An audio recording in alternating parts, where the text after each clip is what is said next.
முன்னொரு சமயம் நந்தகோபுரம் கோபாலர்களும் கிருஷ்ணர் எல்லாம் சேர்ந்து அம்பிகை தேவியை நோக்கி அவங்க உபவாசம் இருக்குன்னு சொல்லிட்டு அம்பிகா வனம் அப்படிங்கிற ஒரு வனத்துக்கு போனாங்க. அங்கே ரொம்ப புண்ணிய நதியான சரஸ்வதி நதியில் நீராடிட்டு அவங்க அந்த நதிக்கரை பக்கத்திலே இருந்து அம்பிகை தேவியை நோக்கி அவங்க உபவாசம் இருக்கவும் செஞ்சாங்க. அந்த சமயத்தில் நேரம் ஆக ஆக இரவு நேரம் வந்துச்சு. அப்போ எல்லாருமே களைப்படைஞ்சதுனால அங்கே அவங்க படுத்து உறங்கவும் செஞ்சாங்க. அந்த சமயத்தில் அந்த வனத்திலே இருக்கக்கூடிய ரொம்ப கொடூரமான ஒரு மிகப்பெரிய மலைப்பாம்பு மெதுவாக வந்து நந்தகோபுரை பற்றி இழுத்து அது முழுங்கிறதுக்கு முயற்சி பண்ணுது. இதை பார்த்தோன்னே நந்தகோபுர் பயந்து போகிறாரு. என்னை காப்பாற்றுங்க அப்படின்னு சொல்லி கத்துறாரு. அந்த சமயத்தில் கூட இருந்த கோபாலர்கள் அவங்க பெரிய பெரிய தடிகளாலையும் கோடாரிகளாலையும் அந்த பாம்பை அடித்து துன்புறுத்துறாங்க. ஆனால் அந்த பாம்பு நந்தகோபுரை விடுற மாதிரியே தெரியல. உடனே நந்தகோபுர் என்ன பண்ணுறதுனே தெரியாமல் கிருஷ்ணா என்னை காப்பாற்று அப்படின்னு சொல்லி அவர் கதறி அலறாரு. இதை கேட்ட உடனே கிருஷ்ணர் கண் விழிச்சு பார்க்குறாரு. பார்த்தா நந்தகோபுரை ஒரு மிகப்பெரிய மலைப்பாம்பு பற்றி அது முழுங்கிறதுக்கு முயற்சி பண்ணிட்டு இருக்கு. அந்த சமயத்தில் கிருஷ்ணர் அவரோட பாதங்களால் ஓங்கி உதைக்கிறாரு.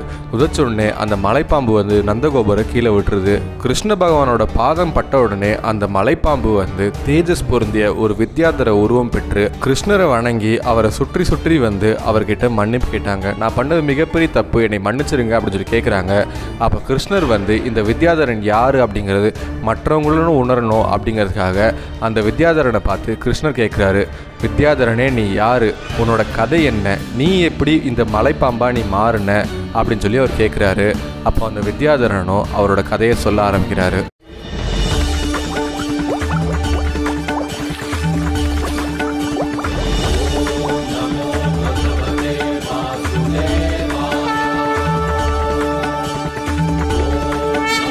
கிருஷ்ணர் கேட்டதை பார்த்த உடனே அந்த வித்யாதரன் பணிவாக வணங்கிட்டு அவர் கிருஷ்ணரை பார்த்து சொல்கிறாங்க, பகவானே என்னோட பேர் சுதரீசனன். நான் ஒரு மிகப்பெரிய வித்யாதரனாக இருந்தேன். ஒரு அழகு பொருந்திய உடல் வலிமையோடையும் நான் ஐஸ்வர்யங்களோடையும் என்னோட மனைவியோட ரொம்ப சந்தோஷமாக வந்துட்டு இருந்தேன். என்னோட உடல் அழகை பார்த்து நானே நிறையா முறை விழைப்படைஞ்சிருக்கேன். நானே அதை நினச்சி பெருமை கொண்டிருக்கேன். அப்படி இருக்கையில் ஒரு சமயம் என்னோட மனைவியை அழைச்சிக்கிட்டு நான் ஆகாய மார்க்கமாக இந்த உலகத்தை சுற்றி வந்துட்டு இருந்தேன். அந்த சமயத்தில் ஆங்கிரஸ் ரிஷிகள் எல்லாருமே கடுமையான தவம் பண்ணி அவங்க விகார உருவம் கொண்டிருந்தாங்க.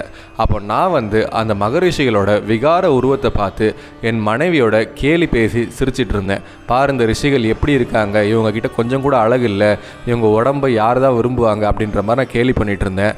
அந்த சமயத்தில் அந்த ஆங்கிரஸ் ரிஷிகள் நான் கேலி பண்ணதை பார்த்த உடனே அவங்களுக்கு பயங்கரமாக கோபம் வந்துருச்சு.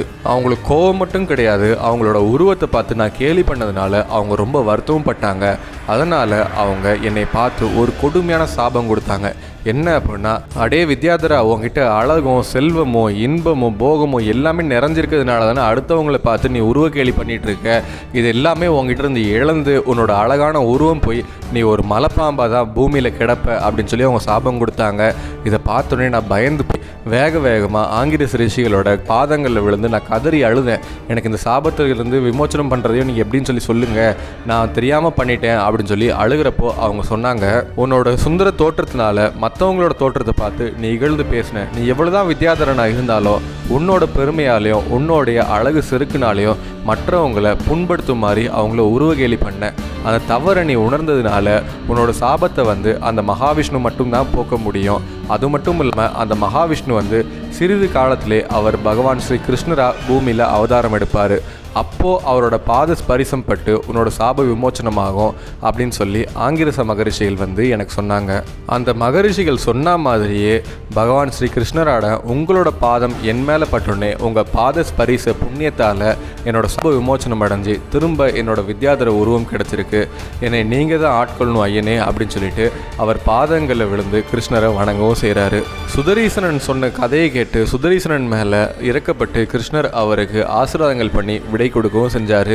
சுதரீசனனும் கிருஷ்ணர்கிட்ட இருந்து விடை பெற்று அவர் திரும்ப தேவலோகம் போகவும் செஞ்சார்.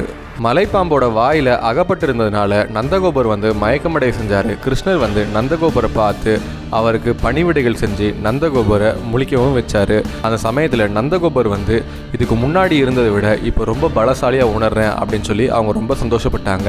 அதுக்கப்புறம் அவங்க அம்பிகை உபவாசத்தை முடிச்சுட்டு அவங்க அவங்க நாடு திரும்பவும் செஞ்சாங்க. இந்த சுதர்சனன் கதை மூலயமா கிருஷ்ண பகவான் வந்து கோபாலர்களுக்கும் நமக்கும் என்ன உணர்த்துறாரு அப்படின்னா, எப்போவுமே நம்மளோட அழகை பார்த்தோம், நம்மளோட உடல் வாக பார்த்தோம் நம்ம பெருமை கொள்ளக்கூடாது. அது மட்டும் இல்லாமல் மற்றவங்கள பார்த்து உடல் கேலி பண்ணி அவங்க மனசு கோணும்படி நம்ம நடந்து கொள்ளவும் கூடாது. அவங்க மனசு வருத்தப்பட்டு அவங்க ஏதாவது ஒரு வார்த்தை சொன்னாங்க அப்படின்னா அந்த துன்பத்தை நம்ம தான் அனுபவிச்சு ஆகணும் அப்படிங்கிறத இந்த சுதர்சனன் கதை மூலிமா கிருஷ்ண பகவான் கோபாலர்களுக்கும் நமக்கும் வந்து ரொம்ப அழகாக உணர்த்தின இந்த கதையை பற்றி நீங்கள் என்ன நினைக்கிறீங்க அப்படிங்கிறத கமெண்ட்டில் சொல்லுங்கள். இந்த வீடியோ பிடிச்சிருந்துச்சுன்னா ஒரு லைக்கை போடுங்க. இந்த வீடியோ உங்கள் ஃப்ரெண்ட்ஸ் அண்ட் ஃபேமிலிக்கு ஷேர் பண்ணுங்கள். இந்த வீடியோ பார்த்துருக்கேன் நீங்கள் இன்னும் நம்ம ஏல் சேனலை சப்ஸ்கிரைப் பண்ணல அப்படின்னா உடனே சப்ஸ்கிரைப் பண்ணுங்கள். கூடவே நோட்டிஃபிகேஷன் பில் பட்டனை கிளிக் பண்ணிங்க அப்படின்னா நாங்கள் போடுற வீடியோஸ் எல்லாமே உங்களுக்கு உடனுக்குடன் நோட்டிஃபிகேஷன்ஸாக வரும்.